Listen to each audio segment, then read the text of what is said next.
Hello बच्चों, की हालचाल। मैं रवि प्रभात, ये आपका चैनल है फिजिक्स जज्बा। आज हम लोग इसमें पढ़ने वाले हैं करंट इलेक्ट्रिसिटी का सबसे इम्पॉर्टेंट टॉपिक, जिसका नाम है किरचॉफ्स लॉ। आज हम लोग किरचॉफ्स लॉ का स्टडी करेंगे। देखिए, किरचॉफ्स एक साइंटिस्ट का नाम है जिन्होंने दो लॉ दिया, लूप से रिलेटेड दो लॉ दिया है। पहला लॉ का नाम है जंक्शन लॉ और दूसरा लॉ का नाम है लूप लॉ। तो जंक्शन लॉ आप ध्यान रखिएगा। देखिए, जंक्शन लॉ क्लियर आपको पता चल रहा होगा। Algebraic sum of current at any junction is zero.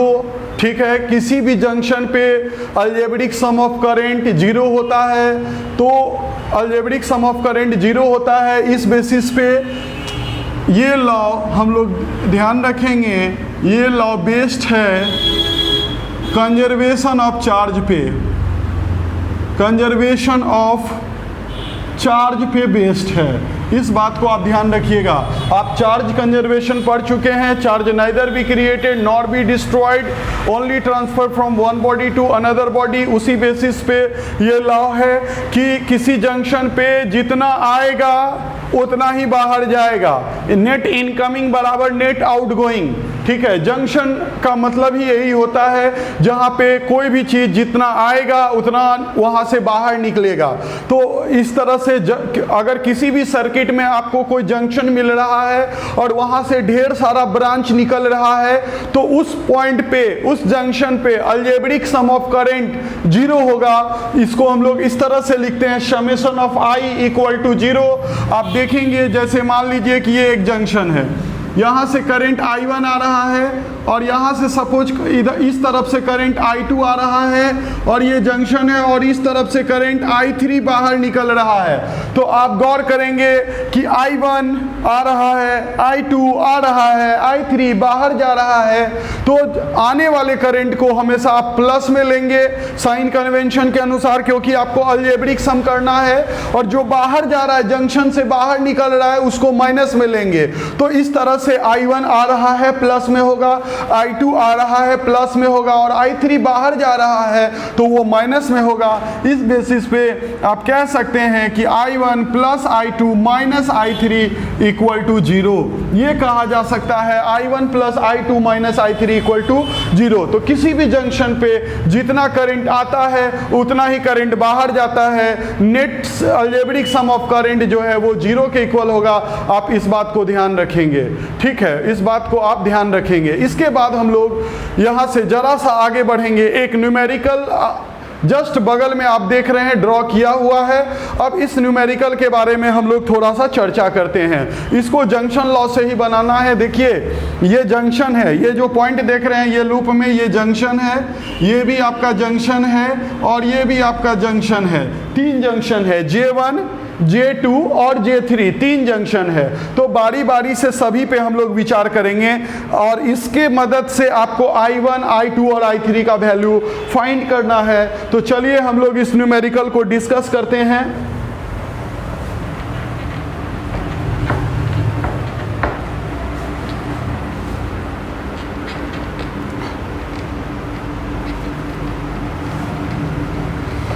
सबसे पहले फ्रॉम लिखेंगे जंक्शन लॉ फॉर J1, पहले वाले जंक्शन के लिए देखेंगे। आप गौर करेंगे 10 एम्पियर आ रहा है, 8 एम्पियर जंक्शन की तरफ आ रहा है, 4 एम्पियर बाहर जा रहा है। तो जो आ रहा है उसको प्लस में लेंगे, जो बाहर जा रहा है उसको माइनस में। देखिए, I1 का भी एरो दिया हुआ है डायरेक्शन कि कह रहा है कि I1 बाहर जा रहा है, तो I1 को भी आपको माइनस में लेना होगा। ठीक है, तो चलिए लेते हैं। +8 +10 -4 और I1 बाहर जा रहा है तो -I1 equal to zero. Therefore 10 8 18 में से 4 गया 14, I1 का वैल्यू आ गया 14 एम्पियर। चलिए, पहला आ गया, I1 का वैल्यू हमारा आ गया 14 एम्पियर। अब हम लोग चल रहे हैं I2 फाइंड करने के लिए। तो उसके लिए जंक्शन J2 पे जाके सोचेंगे। फॉर जंक्शन J2, J2 पे जब चलते हैं गौर करेंगे I1 आ रहा है 4 एम्पियर आ रहा है, 6 एम्पियर बाहर जा रहा है, तो ये हो जाएगा I1 आने वाला J2 के तरफ जा रहा है, तो इसलिए प्लस में लेंगे। 6 देखिए बाहर जा रहा है तो -6 लेंगे। 4 देखिए जंक्शन के तरफ जा रहा है तो +4 लेंगे, और I2 देखिए जंक्शन से बाहर जा रहा है तो -I2 लेंगे, इक्वल टू 0 हो जाएगा। इस तरह से सारा डाटा हम लोग रखेंगे। तो I1 का वैल्यू ऑलरेडी आप निकाल चुके हैं, 14 एम्पियर है। 4 - I2 इक्वल टू 0। उस बेसिस पे I2 का वैल्यू 12 एम्पियर आ जाएगा। चलिए ये हमारा I2 का वैल्यू आ गया 12 एम्पियर। चलिए इसके बाद हम लोग चलेंगे I3 फाइंड करने के लिए। I3 फाइंड करने के लिए जंक्शन J3 पे विचार करेंगे। तो जब हम जंक्शन J3 के बारे में सोचेंगे, फॉर जंक्शन J3, देखिए I2 आ रहा है, जंक्शन के तरफ जा रहा है, तो इसको आप प्लस में लेंगे। 8 एम्पियर भी आ रहा है, +8 लेंगे। 4 एम्पियर बाहर जा रहा है, -4 लेंगे, और I3 बाहर जा रहा है तो -I3 लेंगे, तो इक्वल टू 0। ठीक है, तो जो जंक्शन से बाहर नहीं जाए मतलब उसको माइनस में आपको लेंगे, जो जंक्शन के तरफ आ रहा हो उसको प्लस में लेंगे। सारा डाटा पुट करेंगे। I2 ऑलरेडी 12 आ चुका है, 12 + 8 -4 -I3 इक्वल टू 0। इस बेसिस पे I3 का वैल्यू 16 एम्पियर आ गया। तो इस तरह से सारा करंट आपको निकल गया। यहाँ वाला करंट पहला ये आया है 14 एम्पियर, यहाँ वाला करंट I2 आया है 12 एम्पियर, और यहाँ वाला करंट आया है 16 एम्पियर। इस तरह से आप जंक्शन लॉ को अच्छे तरह से समझ गए होंगे। एक न्यूमेरिकल्स को और हम इस पे डिस्कस करेंगे, काफ़ी अच्छा प्रॉब्लम है जो आपका इम्पॉर्टेंट न्यूमेरिकल्स हो सकता है, उसको भी हम लोग ज़रा सा डिस्कस करेंगे। फिर यहाँ से हम लोग आगे बढ़ेंगे।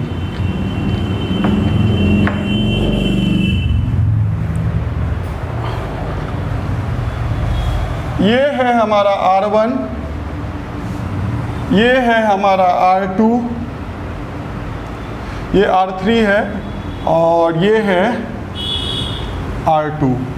चलिए R1 R2 R3 है, करंट दिया हुआ है, इधर से आ रहा है I1, उसके बाद इधर से आ रहा है I2। ये क्वेश्चन है, ठीक है, और ये वाला इधर से आ रहा है हमारा I3। इस तरह से I1 I2 I3 तीनों दिया हुआ है, और तीनों जंक्शन के तरफ आ रहा है। ये जंक्शन है, और इसमें R1 10 ओम गिवन है, और R2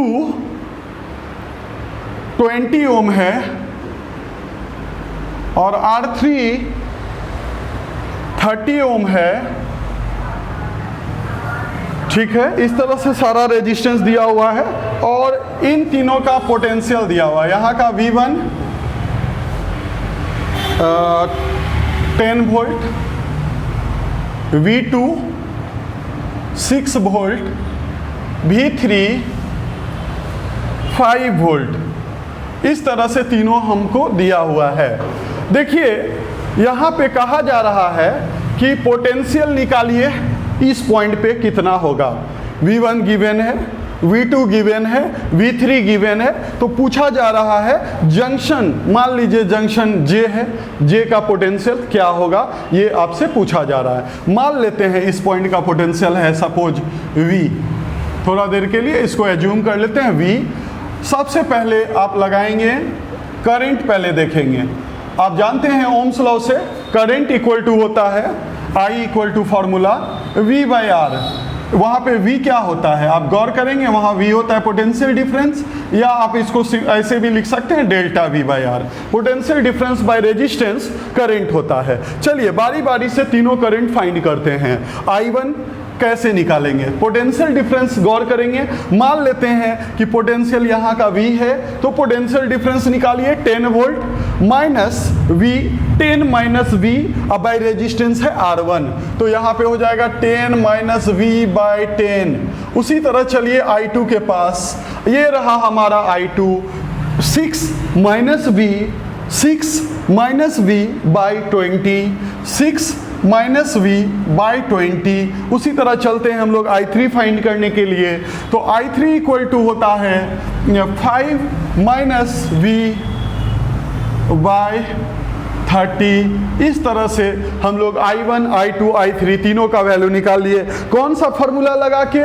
I equal to delta V upon R, है ना। ओम्स लॉ से फॉर्मूला हम लोग को आया था, I equal to delta V/R, उसी को हम लोग यूज किए। अब जंक्शन लॉ का यूज करेंगे, तो फ्रॉम जंक्शन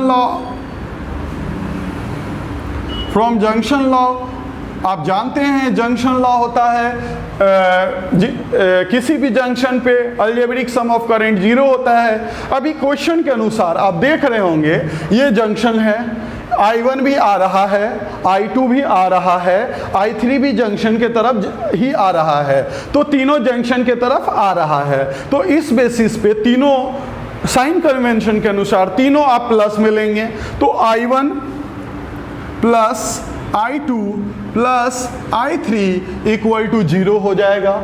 अब आप I1, I2, I3 का वैल्यू रखिए, 10 - v/10 plus 6 - v/20 plus 5 - v/30 equal to हमारा हो जाएगा 0, इक्वल टू हमारा हो जाएगा यहाँ पे 0। अब इसको आप सॉल्व करेंगे, जब एलसीएम लेंगे सॉल्व करेंगे, जैसे देखिए एलसीएम कितना होगा 60 होगा, तो ये हो जाएगा 60 - 6v, 23 जा 18 - 3v, 32 जा 10 - 2v इक्वल टू 0। ये पूरा सॉल्व करके आ रहा है 6 3 9 2 11, ये 11v इक्वल टू 60 18 78 78 10 88, तो v का वैल्यू हमारा आ रहा है 8 वोल्ट।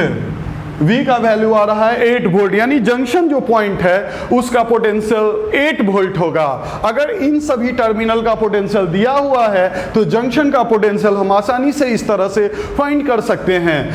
इसके बाद आपसे पूछा जाएगा कि I1 कितना है, I2 कितना है, I3 कितना है, तो आप आराम से यहाँ पे V पुट करेंगे, I1 आ जाएगा, यहाँ V पुट करेंगे, I2 आ जाएगा, और यहाँ V पुट करेंगे, V हर जगह आपको 8 वोल्ट रखना है। रखते ही I1, I2, I3 का वैल्यू फाइंड हो जाएगा। इसके बाद हम लोग यहाँ से आगे बढ़ रहे हैं अगले रूल की तरफ। उस लॉ का नाम है लूप लॉ, सेकेंड लॉ है, उस लॉ का नाम है loop law.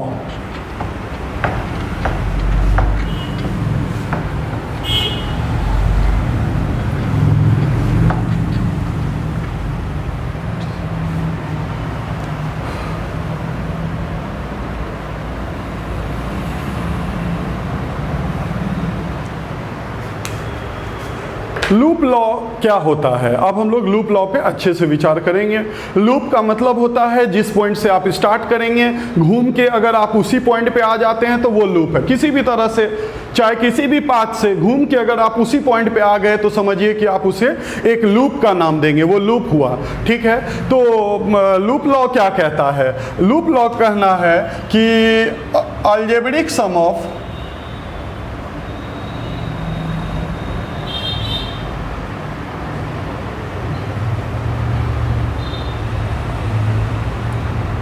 Potential difference of, या आप इसे सिर्फ सम लिखेंगे ज़्यादा बेटर होगा, sum of potential difference of all the circuit element. Circuit element में क्या क्या आ सकता है? ऑल द सर्किट एलिमेंट्स में आपका रेजिस्टर आ सकता है, सेल आ सकता है, कुछ भी सर्किट में हो सकता है, फैन हो सकता है, कूलर हो सकता है, कुछ भी हो सकता है। ऑल द सर्किट एलिमेंट्स, ठीक है, जितने भी, उसमें बैटरी भी आ जाएगा, उसमें सेल, कुछ भी आ सकता है। All the circuit elements in A loop, loop का मतलब होता है वो क्लोज होगा ही, लूप इज 0। यहाँ पे आप अलजेब्रिक लिख भी सकते हैं, नहीं भी लिख सकते हैं, कोई प्रॉब्लम नहीं है। सिंपल सम लिखना है क्योंकि वो साइन कन्वेंशन के अनुसार करना है, तो अलजेब्रिक सम होगा ही। ठीक है, तो यहाँ पे आप कह सकते हैं summation of v equal to 0। और आप ध्यान रखेंगे ये वाला लॉ एनर्जी कंजर्वेशन पे बेस्ड है। This law based on conservation of energy. Conservation of energy पे ये वाला लॉ बेस्ड है ना, ये वाला लॉ कंजर्वेशन ऑफ एनर्जी पे बेस्ड है। अब हम लोग देखेंगे कि लूप लॉ को अप्लाई कैसे करते हैं। तो आप लूप लॉ के लिए सबसे पहले एक साइन कन्वेंशन को माइंड में रख के चलेंगे। क्या है साइन कन्वेंशन? जैसे देखिए ये सेल है, ये सेल का आप जानते हैं नेगेटिव होता है, ये पॉजिटिव। अगर आप ऐसे सेल का ईएमएफ ई है, ठीक है, अगर आप इस डायरेक्शन में जा रहे हैं, ठीक है, ऐसे पहले आपको नेगेटिव टर्मिनल मिल रहा है, जाते ही फर्स्ट नेगेटिव टर्मिनल का दर्शन हो रहा है, तो आप वहाँ पे साइन कन्वेंशन के अनुसार माइनस ए लेंगे। और उसी तरह से अब जैसे मान लीजिए कि यहाँ पे ऐसे है, सपोज ये है, ठीक है, तो ये पॉजिटिव है और ये हमारा नेगेटिव है, ऐसे जा रहे हैं तो आप प्लस ही लेंगे, है ना। कभी भी जाते समय पहले छोटा वाला मिले नेगेटिव टर्मिनल तो माइनस ही लेना है, और जाते समय बड़ा वाला मिले तो आप प्लस ही लेंगे। उसी तरह से अब चलते हैं रजिस्टर में, ठीक है, रजिस्टर में। तो रजिस्टर में अगर आप करंट के डायरेक्शन में जा रहे हैं, रेजिस्टेंस आर है, तो उस कंडीशन में potential difference plus I R लेंगे। और अगर मान लीजिए यहाँ पे ये रजिस्टर है, ये करंट ऐसे जा रहा है, रजिस्टर आर है, तो उस कंडीशन में आप अगर अपोजिट आ रहे हैं तो माइनस आई आर लेंगे, ठीक है। करंट के अपोजिट आ रहे हैं तो माइनस। अब समझिएगा बात को, फिर से एक बार हम साइन कन्वेंशन आप लोग को एक्सप्लेन करते हैं, ध्यान से समझिएगा। देखिए रजिस्टर है, करंट उसी डायरेक्शन में जा रहा है और रजिस्टर और हम भी उसी डायरेक्शन में मूव कर रहे हैं, तो साइन कन्वेंशन के अनुसार प्लस आई आर लेंगे। अगर मान लीजिए करंट उधर जा रहा है, हम उसके अपोजिट जा रहे हैं, तो साइन कन्वेंशन के अनुसार माइनस आई आर लेंगे, ठीक है। और ये देखिए सेल है, ये माइनस ही हो जाएगा, और इधर ये पॉजिटिव टर्मिनल है। अगर इस तरह से जा रहे हैं, सामने बड़ा वाला मिल रहा है पॉजिटिव, तो पहले जो मिले, अगर बड़ा मिला पॉजिटिव मिला तो प्लस ही लेंगे, छोटा वाला मिला तो माइनस ही लेंगे। तो इस तरह से हम लोग यहाँ से जरा सा आगे बढ़ेंगे। सबसे पहले इसका कुछ एग्जाम्पल देखते हैं। एक लूप लेते हैं,